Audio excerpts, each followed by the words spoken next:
والمسلم كون داوني شان يصدق صنو أرجع الناس مالو والبحر كل الله فرا من الإسلام لماذا نافرت ومسلم كنا جنح وحلا إلى هذا الدنيا international قرن كجمهورية رئيس مالان والبن هو سوى الشيء تشرني دقة كاني سوى تشرين كها مال هو سوى الشيء تشرين إنه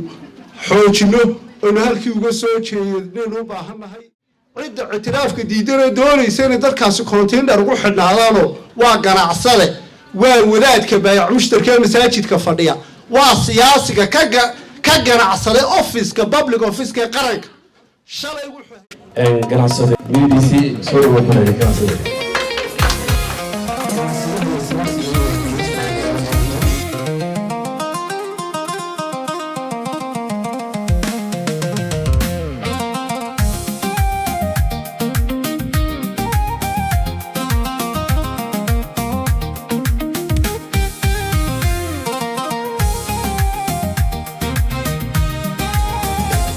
بسم الله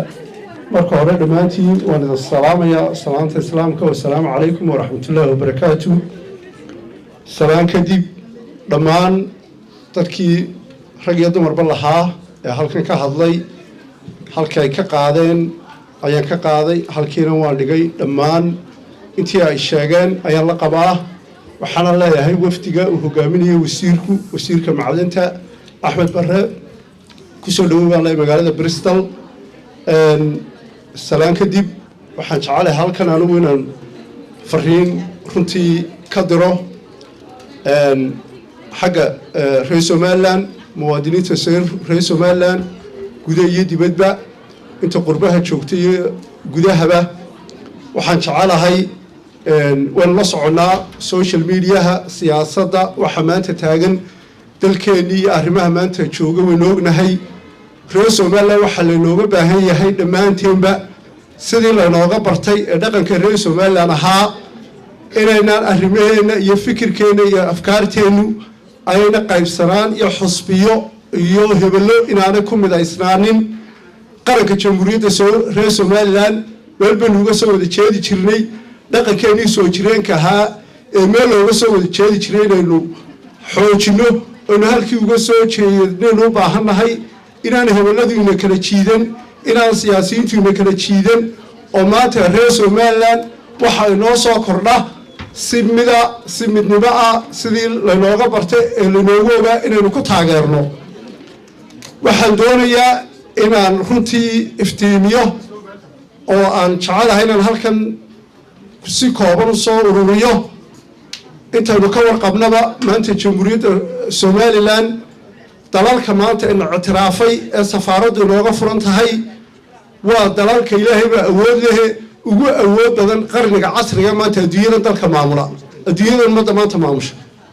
waxaanu leenahay oo inuu sheegaynaa khaasatan siyaasiyiinta reer Somaliland iyo walaadada maanta iyagu ah hormoodkii bulshada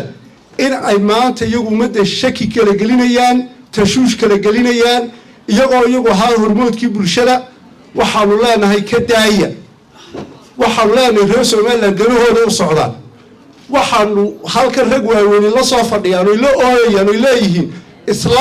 islaamka war cid aynu ka go'ayno waa Soomaaliyeenu dadka isku xigno muslimha magaalaynu ka go'ayno miyaanay muslimiin ma dad inoo xigin maana Soomaaliyeyn haddii cid loogu cabanayo cid loogu damqanayo kuwaasaynu kula joognay 35 sano aynu ka sii soconay war dalka yaa la qaldin اعتراف بالله هلاي عند اعتراف كديدنا دوري سنة دركاس كونتين روح النهارانو وقناع صله وولاد كبايع مشتركة مساجد كفردية وسياسي كقناع صله أوفيس كبابليك أوفيس كقرنك شلا يقول هيستوى ولا ما أنت نروح هيستوى على قرارية مالك لا يدوك لك ممكن واللوجيا واردتك سلا أتقص ميسان هأقول دارنا هم بدو ولي من وحلور راديو ويدوك دختر هلال أدونك لا تشان قادان أو فيسيلتي هلال وماذا أفرمان الدنيا أفرمان والمسلم كون داوني شان يصدق صنو أرجع الناس مالو والبحر كل الله فرا من الإسلام لماذا نافرت ومسلم كنا جنح وحلا إلى هذا الدنيا international security council dalalka halkaa ku jira adduunka maamula dalalkaasaa maanta waxay noo ogol kuwaasaynu maanta la jaan qaadaynaa madaxweynaha jamhuuriyadda somalilan waxaan leenahay madaxweyne 60% baad codka shacabka ku soo baxday jamhuuriyadda somalilan yaanu ku cabsi gelin siyaasiga iyo dilaalka iyo walaadka masaajidka soo quluuracaya masaajidadana adduunyada muslim iyo gaalo jimca mambar ma soo fuuli karo maamulka iyo dawladdu iyo nidaamka jira qodad aanu raali ka ahay halkana walaadin waxa dhacay jimcaha dambe ay dhageysa page-kiisu ku soo qoraa taana waxa leenahay madaxweyne dawladdu siyaasadda ka yeelato yaanu platform siyaasadeed oo dadka loo soo koro noqonin masaajid والسلام عليكم ورحمة الله وبركاته